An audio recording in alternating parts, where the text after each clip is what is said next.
رمضان یوں قائم ہے رمضان، صدقہ آل محمد سے باقی ہے اس کی شان، رمضان رمضان یوں قائم ہے رمضان۔ تمام تر تعریفیں، تمام تر حمد و ثنا اس خدا بزرگوار کے نام، تمام تر حمد و ثنا اس خدا بزرگوار کے نام، اور درود و سلام محمد و آل محمد پر۔ تمام تر دیکھنے اور سننے والوں کی خدمت میں میری جانب سے اور کلام امام اور ہم کی پوری ٹیم کی جانب سے السلام علیکم۔ امید ہے ناظرین کرام آپ تمام لوگ خیریت سے ہوں گے، اور ماہ رمضان کا آغاز ہو چکا ہے۔ آپ تمام لوگوں کی خدمت میں ماہ رمضان کی، ماہ صیام کی مبارکباد پیش کرتی ہوں، اور آج اسی پہ خصوصی گفتگو کرنے کے لیے ہم آپ کی خدمت میں حاضر ہوئے ہیں۔ کلام امام اور ہم میں ماہ رمضان کی فضیلت کے بارے میں ہم بات کریں گے، اور ہم نے اپنی خواہر ذاکرہ زہرا اصغر کو پروگرام میں دعوت دی ہے۔ آپ کو خوش آمدید کہتے ہیں۔ السلام علیکم خواہر۔ وعلیکم السلام ورحمۃ اللہ۔ آپ کو پروگرام میں خوش آمدید کہتے ہیں خواہر، اور ماہ رمضان کی مبارکباد پیش کرتے ہیں۔ آپ کو بھی اور تمام دیکھنے والوں اور سننے والوں کو بھی ماہ رمضان کی بہت بہت مبارکباد پیش کرتی ہوں، اور آپ جزاک کو اور اللہ۔ کلام امام کی پوری ٹیم کی تہہ دل سے مشکور ہوں کہ آپ نے مجھے اپنے ساتھ شریک دعوت کیا، شریک عبادت کیا۔ بہت شکریہ خواہر آپ کا۔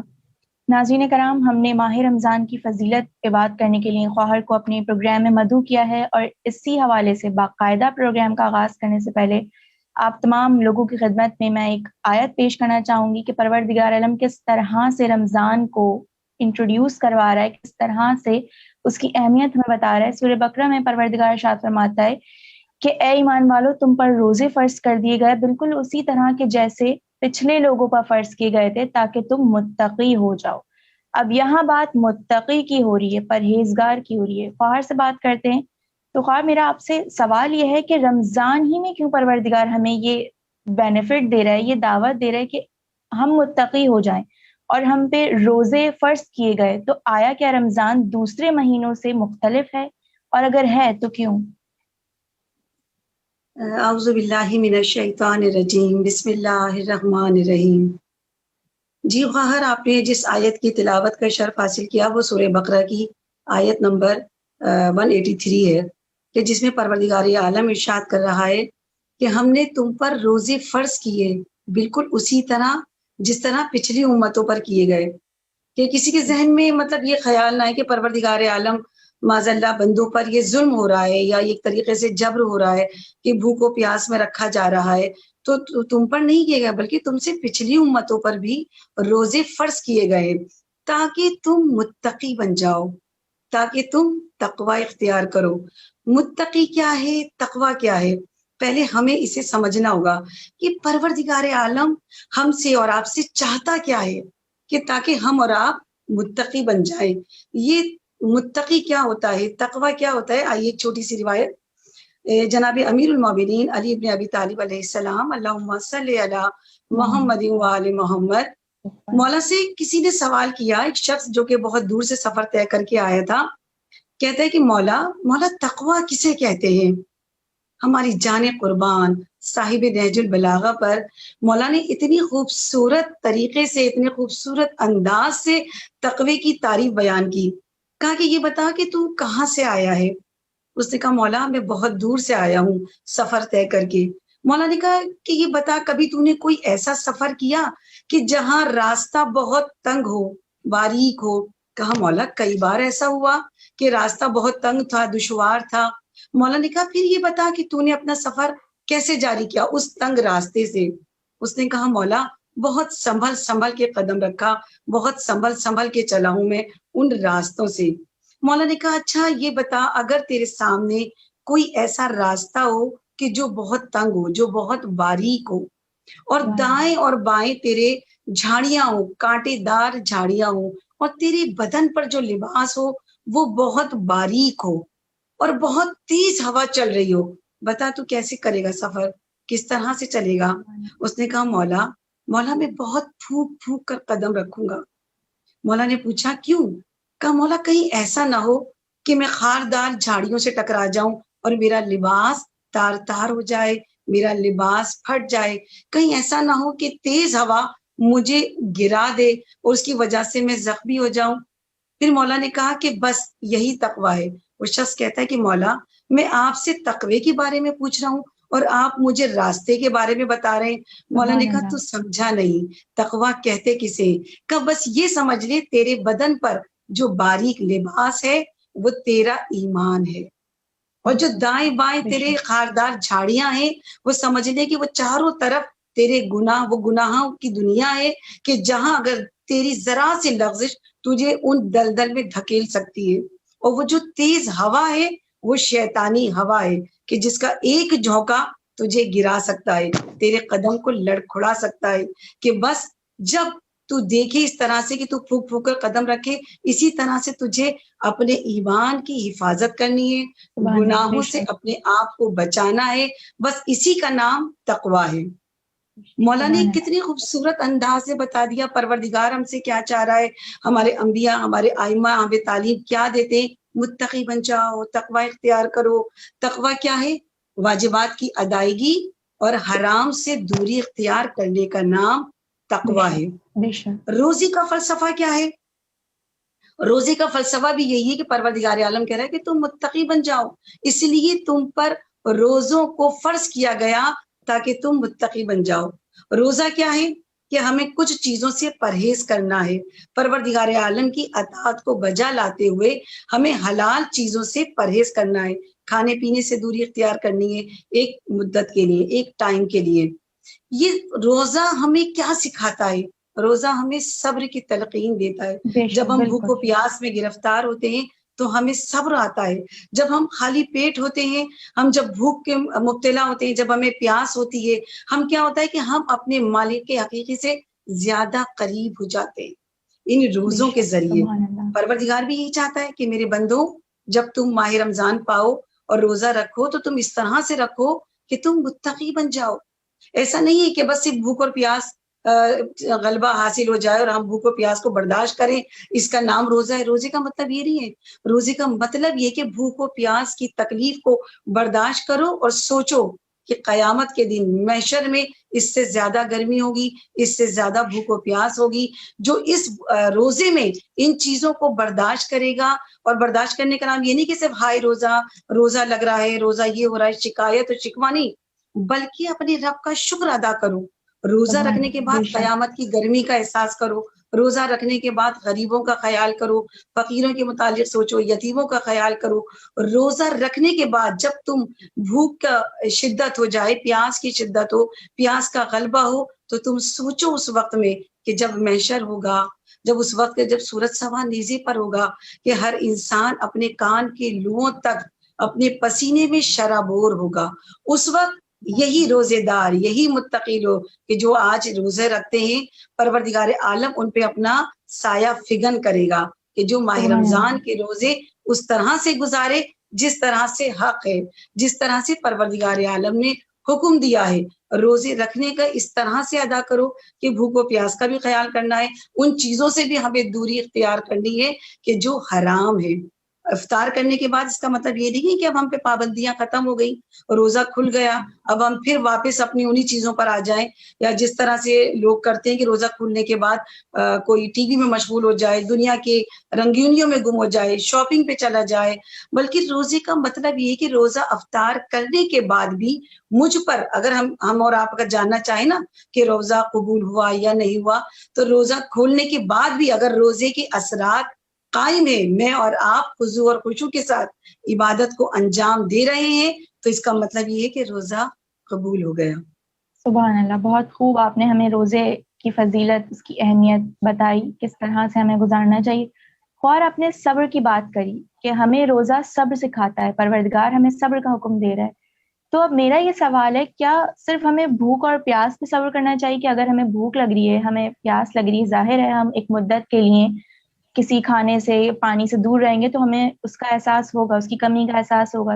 تو کیا پروردگار ہمیں یہ حکم نہیں دے رہا کہ ہمیں صبر اور روزہ اس چیز کا بھی رکھنا ہے کہ ہم کسی کو دکھ نہ پہنچائیں، کسی کو اذیت نہ دیں، کسی کی دل آزاری نہ کریں؟ ہمیں اس چیز پہ بھی تو صبر کرنا ہے نا، اپنے آپ کو اس سے روکنا ہے، اپنے نفس پہ اتنا قابو پانا ہے، اس پہ اتنی ضرب لازمی ہمیں لگانی کہ ہم ان چیزوں کا بھی روزہ رکھیں. تو آپ کا اس بارے میں کیا کہنا ہے کہ ہمیں کن کن چیزوں پہ صبر کرنا چاہیے؟ جی خواہر، روزہ صرف اور صرف بھوک و پیاس کا نام نہیں ہے. روزہ صرف اور صرف جسم کے ہر اعضے کا روزہ ہوتا ہے. آنکھ کا بھی روزہ ہے، کان کا بھی روزہ ہے، زبان کا بھی روزہ ہے. آپ کو پتا ہے کہ زیادہ تر گناہ 90% جو گناہ ہوتے ہیں وہ زبان کے ذریعے ہوتے ہیں. روزے کا مطلب صرف بھوک و پیاس پہ صبر کرنا نہیں ہے، بلکہ گناہوں پر صبر کرنا ہے. آنکھوں کا بھی روزہ ہے. آنکھوں کا روزہ کس طرح سے کہ وہ چیزیں کہ آنکھیں تو میری ہیں مگر ایسی چیزیں جو حرام ہے انہیں دیکھنے سے مجھے احتیاط کرنی ہے، تو آنکھوں کا روزہ ہے. کان کا روزہ کس طرح سے کہ صرف روزہ یہ نہیں ہے کہ ہمیں بھوک اور پیاس کا صبر کر لیا، برداشت کر لیا، بلکہ اپنے کانوں سے ہم ایسی چیزوں کو نہ سنیں جو حرام ہے. ان میں کیا چیزیں آ جاتی ہیں؟ میوزک، گانا بجانا. صرف یہی نہیں بلکہ غیبت، تہمت. یہ ایسی بیماریاں ہیں کہ جن سے ہم یہ کہتے ہوئے نظر آتے ہیں لوگ کہ ہم خود نہیں کرتے، ہم کرتے نہیں ہیں مگر ہم سن لیتے ہیں. اب ہم اگلے کو کس طرح سے منع کریں؟ یہ بھی تو حرام ہے نا. غیبت سننا، چغل خوریاں سننا، یا تہمت اگر کوئی لگا رہا ہے، ہمارے کان اس کو سن رہے نا، تو یہ بھی تو حرام ہے نا. ہمیں اپنے کانوں کا روزہ رکھنا ہے، ان چیزوں سے بچانا ہے اپنے آپ کو. اپنے جسم کی ہر اعضا کو گناہوں سے محفوظ کرنے کا نام روزہ ہے. گناہوں پہ صبر کرنے کا نام روزہ ہے. اسی طرح سے یہاں میں آپ سے وقفے کا وقت آتا ہے، ہم واپس آ کے یہیں سے اپنی گفتگو آغاز کرتے ہیں. ناظرین کرام، وقفے کے بعد حاضر ہوتے ہیں اور یہیں سے کنٹینیو کرتے ہیں کہ روزے میں صبر ہمیں کس طرح کرنا ہے اور کن کن چیزوں پہ صبر کرنا ہے. صدقہ آل محمد سے باقی ہے اس کی شان. رمضان رمضان یوں قائم ہے رمضان، رمضان رمضان یوں قائم ہے رمضان. صدقہ آل محمد سے باقی ہے اس کی شان. رمضان رمضان یوں قائم ہے رمضان. ناظرین کرام، وقفے سے واپس آ گئے ہیں اور خواہر سے ہم روزے کے متعلق بات کر رہے تھے کہ کس طرح سے ہمیں صبر کرنا ہے اور کن کن چیزوں پر صبر کرنا ہے. کیا بھوک اور پیاس پہ ہی ہمیں صرف صبر کرنا ہے یا کوئی اور دوسرے ایسے کام ہیں، ایسے امور ہیں کہ جن سے ہمیں صبر کرنا چاہیے؟ جی خواہر. جی خواہر، جیسا کہ روزہ صرف بھوک اور پیاس کو برداشت کرنے کا نام نہیں بلکہ تمام اعضاء جوارے کو حرام چیزوں سے، برائیوں سے دور رکھنے کا نام روزہ ہے. اسی طرح سے زبان کی جب ہلتی ہے تو خاندان کے خاندان اجڑ جاتے ہیں. اگر اس زبان کی حفاظت کس طرح سے کرنی ہے، اس پر ہمیں کس طرح سے کنٹرول کرنا ہے کہ زبان کا روزہ اس طرح سے ہو کہ میری زبان جب بھی ہلے ذکر الہی میں مصروف رہے یا ذکر محمد و آل محمد میں مصروف رہے. یہاں پہ ایک چھوٹی سی روایت میں بیان کرتی چلوں خواہر کہ معصوم نے فرمایا کہ 4 چیزیں جن کو حاصل ہو جائیں تو وہ بہشت میں لے جانے کا ذریعہ بنتی ہیں. بھوکوں کو کھانا کھلانا یہ ایک ایسا ذریعہ ہے، یہ ایک ایسا سبب ہے کہ جس کے ذریعے جس کا راستہ بہشت تک جاتا ہے. پیاسے کو پانی پلانا یہ ایک ایسی نیکی ہے، ایسا عمل ہے جو بہشت کے راستے پر ہمیں گامزن کر دیتا ہے. اس کے بعد پھر ہے کہ تیسری بات یہ ہے کہ ہمیں محمد و آل محمد سے محبت کرنا، ان کے دشمنوں سے برات کرنا. ان 4 چیزوں پر عمل کرتے ہوئے اس کے بعد اپنی زبان کو کنٹرول کرنا، اپنی زبان پر قابو پانا. ان 4 چیزوں کے ساتھ زبان کی اتنی خاص توجہ کیوں دی گئی ہے؟ کیونکہ زبان کے ذریعے ہم معمولی جملہ جو ہم نادانستگی میں ادا کر دیتے ہیں، ہم نہیں جانتے کہ وہ ہمارا جملہ کسی کے دل کو چیر گیا ہے. ہماری زبان سے کسی کی دل آزاری تو نہیں ہوئی، ہماری زبان سے کسی کی ہتک تو نہیں ہوئی. ہتک یعنی ہماری زبان کے ذریعے، ہمارے لفظوں کے ذریعے کسی کی بے عزتی تو نہیں ہوئی. ہم مذاق میں بہت کچھ بول جاتے ہیں جسے ہم کہتے ہیں ہم نے تو یہ مذاق میں کہا تھا، مگر وہ ایک چھوٹا سا جملہ جو میری زبان سے ادا ہوا کہیں ایسا تو نہیں کسی کے دل کو چھلنی تو نہیں کر گیا. یہ ایسا گناہ ہے زبان کے ذریعے سے جو ادا ہو جاتا ہے، یقین جانیے کہ تمام اعمالوں کو ضبط کر لیتا ہے. تمام جتنی بھی نیکیاں ہیں اگر وہ میں انجام دے رہی ہوں مگر میں نے اگر اپنی زبان کی حفاظت نہیں کی تو یقین جانیے کہ وہ تمام اعمال ضائع ہو جاتے. ایک مرتبہ رسول اکرم اپنے صحابہ کے ساتھ گزر رہے تھے جب جس محلے سے گزر رہے تھے وہاں پہ ایک خاتون جو کہ اپنی زبان درازی جن کی جاری تھی، صحابہ سے ایک مرتبہ رسول اکرم نے کہا کہ جاؤ اس سے کہو جا کے روزہ کھول لے، کیونکہ اس کا روزہ اب اسے فائدہ نہیں پہنچائے گا۔ اللہ اکبر، رسول سمجھا رہے ہیں کہ جو عورت اس وقت اپنی زبان سے جس طرح کے کلمات، جس طرح کے جملے وہ ادا کر رہی تھی، جب رسول کے کانوں میں پڑے تو رسول اکرم نے اپنے صحابہ سے کہا کہ جاؤ، وہ عورت روزے دار تھی، کہا جاؤ اس سے کہو کہ روزہ کھول لے، اس کے روزہ رکھنے کا کوئی فائدہ نہیں ہے کیونکہ اس نے اپنی زبان کی حفاظت نہیں کی۔ تو اس سے کیا پتہ چلا کہ ہمارے جسم کے تمام اعضاء جوارے بالخصوص زبان کا روزہ بھی ہمیں رکھنا ہے۔ کس طرح سے کہ اپنی زبان کو مجھے ذکر الہی میں مصروف رکھنا ہے یا ذکر محمد و آل محمد میں مصروف رکھنا ہے، بجائے اس کے کہ میں کسی پر تہمت لگاؤں، بجائے اس کے کہ میں کسی کی غیبت کروں، بجائے اس کے کہ میں چغل خوری کروں، بجائے اس کے کہ میں فضولیات بولوں۔ میں ان فضولیات سے بچنے کے لیے، ان گناہوں سے بچنے کے لیے مجھے اپنی زبان پہ ذکر الہی کو جاری کرنا ہوگا، مجھے اپنی زبان پر کلام الہی کو جاری کرنا ہوگا۔ روزی کا اصل مقصد یہی ہے، صرف بھوکو پیاس نہیں بلکہ تمام حرام چیزوں سے، تمام گناہوں سے، گناہان کبیرہ اور صغیرہ پہ صبر کرنے کا نام روزہ ہے۔ بے شک، بالکل، مرضی پروردگار پا لینا ہی روزے کا نام ہے، جب ہی ہم اس کی مرضی پا سکیں گے کہ جب ہم اس کے بتائے ہوئے راستے پر چلیں۔ تو اس پہ بات اگر ہم کریں کہ کس طرح سے ہم خدا کی مرضی کو حاصل کریں، کس طرح سے اس کی مرضی پائیں، تو ماہ رمضان میں کیا مخصوص اعمال ہیں؟ کوئی خاص نمازیں یا کوئی ایسے اعمال کے جس کے ذریعے ہم مزید پروردگار کے نزدیک ہو سکیں؟ اور رمضان میں اعمال مزید خوبصورتی بھی پیدا کرتے ہیں، تو اگر آپ ہمیں اعمال سے آگاہ کر دیں۔ جی خواہر، رمضان یہ ایسا مہینہ ہے کہ جسے پروردگار عالم کہتا ہے کہ میرے بندے 11 مہینوں میں رحمت طلب کرتے کہ بار الہ ہم پہ رحمت نازل فرما، بار الہ ہماری مغفرت فرما، بار الہ برکت عطا کر، روزی میں، رزق میں، دولت میں، شہرت میں، مال میں، صحت میں۔ مگر واحد وہ رمضان کا وہ مہینہ ہے کہ جس میں پروردگار عالم کی رحمتیں، برکتیں، مغفرتیں برسات ہو رہی ہے جن کی، یہ وہ بابرکت مہینہ ہے۔ یہ وہ مہینہ ہے کہ جس میں رسول خدا کہتے ہیں کہ تعجب ہے مجھے ان لوگوں پر کہ جو اپنی زندگی میں ماہ رمضان تو پائیں مگر اپنے رب کو راضی نہ کر سکے۔ یہ وہ مہینہ ہے کہ جس کا ہر دن تمام دنوں سے افضل ہے، جس کی ہر رات تمام راتوں سے افضل ہے۔ سال کے 12 مہینوں میں جو سب سے افضل مہینہ ہے وہ ماہ رمضان ہے، جسے سید الماہ کہا جاتا ہے، جسے سید الشہر الرمضان کہا جاتا ہے۔ اور رمضان کی ایک خصوصیت یہ بھی ہے کہ یہ پروردگار عالم کے اسماء الہی میں سے ایک نام رمضان بھی ہے۔ تو اس لیے رسول اکرم کہتے یہ نہ کہا کرو کہ رمضان آ گیا، رمضان چلا گیا، بلکہ یہ کہا کرو کہ شہر رمضان آ گیا، شہر رمضان چلا گیا۔ پروردگار عالم اس مہینے میں برکتیں نازل کر رہا ہے، رحمتیں نازل کر رہا ہے، مغفرت نازل کر رہا ہے کہ ہے میرا کوئی بندہ جو مجھ سے مغفرت طلب کرے، جو سچی توبہ کرے، جو برکتیں چاہتا ہو، جو رحمتیں چاہتا ہو، آؤ اس ماہ میں روزے رکھو اور زیادہ سے زیادہ عبادات کو انجام دو۔ خواہر اس ماہ میں اعمال جیسا کہ مفاتیح میں موجود ہیں، آپ بھی واقف ہیں، میں تمام اعمال کا ذکر نہیں کرنا چاہوں گی، ان اعمال کا کہ جن کی توجہ رسول اکرم نے دلائی ہے۔ وہ اعمال اپنی جگہ پر ہیں کہ ماہ رمضان میں زیادہ سے زیادہ صدقہ دینا چاہیے، کثرت کے ساتھ محمد و آل محمد پر درود بھیجنا چاہیے، اللہم صلی علی محمد و آل محمد، اور زیادہ سے زیادہ استغفار کرنا چاہیے، بالخصوص خواتین کے لیے، کیونکہ خواتین پر کے کاندھوں پر بہت بڑی ذمہ داری ہے، سحر و افطار کے ساتھ ساتھ بچوں کو بھی دیکھنا ہے، گھر کو بھی دیکھنا ہے۔ تو وہ چلتے پھرتے، یہ مختصر سی عبادات ہیں، ایسی عبادات ہیں کہ انہیں چلتے پھرتے، اٹھتے بیٹھتے ہم انجام دے سکتے ہیں آسانی کے ساتھ۔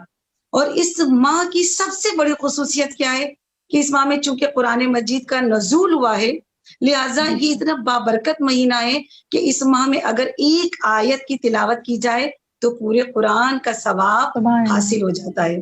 تو لہٰذا وہ خواتین جو یہ کہتی ہوئی نظر آتی ہیں کہ ماہ رمضان میں ہماری ذمہ داریاں اور بڑھ جاتی ہیں، ہمیں ماہ رمضان میں زیادہ اپنے امور کو انجام دینا ہوتا ہے، تو اگر باضابطہ طور پر اگر وہ نہیں ٹائم نکال پا رہی ہیں تو ان کے لیے اٹھتے بیٹھتے چلتے پھرتے جو صورتیں انہیں یاد ہیں، جو آیتیں انہیں یاد ہیں، وہ انہیں اپنے زبان سے جاری کریں، تلاوت قرآن جاری رکھیں. کوئی لمحہ، کوئی ساتھ اگر میں اور آپ چاہیں کہ اس ماہ کی ہر گھڑی اتنی بابرکت ہے، اتنی مبارک ہے کہ میں اسے ضائع نہ کروں، تو میری زبان ذکر الہی میں مصروف ہونی چاہیے. بسم اللہ پڑھتے رہیں، لا الہ پڑھتے رہیں، تسبیحات اربع کی اگر میں اپنی زبان پہ ورد جاری کروں، یا میں ذکر یونسیہ لا الہ الا انت سبحانک انی کنت من الظالمین، کچھ نہیں تو درود اور استغفار، یہ میں اور آپ چلتے پھرتے بآسانی ہم انجام دے سکتے ہیں. کوئی گھڑی، کوئی ساتھ ہم ضائع نہ کریں. سب سے بہت بڑھ کر خوبصورت. اس ماہ میں جو اعمال بتائے گئے ہیں مفاتیح میں موجود ہے. ایک نماز ہے، مختصر سی ہے، 2 رکعت نماز انجام دینی ہے، اس کے بعد ایک چھوٹی سی دعا ہے جو کہ مفاتیح میں موجود ہے. مگر ہر رات رمضان کی ہر روزے، آج 5واں روزہ ہے، 6واں روزہ، پہلے روزے سے لے کر 30ویں روزے تک اس نماز کو اگر انجام دیا جائے، اس کے فوائد کیا ہیں؟ تمام گناہان کبیرہ اور صغیرہ جن کی میں اور آپ ہر نماز میں دعا کرتے ہیں انہیں معاف کر دیا جائے گا. بہت خوب، تمام بہت شکریہ حاجتوں خواہر. کی قبولیت کی ضمانت ہے اس ماہ میں. اس سے بڑھ کر کیا ہے؟ اس سے بڑھ کر یہ ہے کہ رسول اکرم نے کہا کہ زیادہ سے زیادہ صدقہ اور خیرات اس ماہ میں انجام دو، کثرت کے ساتھ درود پڑھو اس ماہ میں، اور اس سے بڑھ کر اپنے دل کو نرم کرو. دل کی نرمی کیا ہے؟ یعنی سخاوت قلب کو دور کرو. جو ہمارے قلب میں ہم نصیحت ہمیں سنائی نہیں دیتی، سمجھ نہیں آتی، وہ کیا ہے کہ ہمارا قلب سخاوت کا شکار ہو گیا ہے. تو کسی نے پوچھا یا رسول اللہ، اگر میں اپنے قلب کو نرم کرنا چاہوں تو اس کے لیے بہترین وظیفہ کیا ہوگا؟ تو رسول اکرم نے کہا کہ اس کو نرم کرنے کا بہترین نسخہ، بہترین وظیفہ یہ ہے گریہ. اور گریہ سب سے عظیم گریہ وہ ہے جو امام حسین کے لیے کیا جائے. ماہ رمضان کے بہت اعمال ہیں کہ ہم صرف ایک پروگرام میں ان کو ڈسکس نہیں کر سکتے، کیونکہ پروردگار نے ہمیں بہت اس کی فضیلت بتائی ہے، اس کے اعمال بتائے ہیں. چونکہ ہمارے پاس وقت کی کمی ہے، لیکن اس کے باوجود آپ نے ہمیں بہت خوبصورت نماز سے واقف کیا، اور جو آپ نے ہمیں تسبیح بتائی، ہمیں لازمی یہ کوشش کرنی چاہیے کہ ہم ان تمام کام کو، ان تمام عبادتوں کو اپنی زندگی میں شامل کریں، نہ صرف ماہ رمضان میں مگر پورے اگر ہم 12 مہینے یہ ذکر کریں تو پروردگار زیادہ ہم سے راضی ہو سکے گا. ناظرین کرام، امید ہے آپ کو آج کا پروگرام پسند آیا ہوگا. ہمیں آج کے پروگرام کے فیڈ بیک سے لازمی آگاہ کریے گا. یہاں اجازت چاہتے ہیں آج کے پروگرام کے لیے. اللہ حافظ وآخر الدعوانا للہ العالمین. السلام علیکم. صدقہ آل محمد سے باقی ہے اس کی شان. رمضان رمضان یوں قائم ہے رمضان، رمضان رمضان یوں قائم ہے رمضان، رمضان رمضان یوں قائم ہے رمضان، رمضان رمضان یوں قائم ہے رمضان.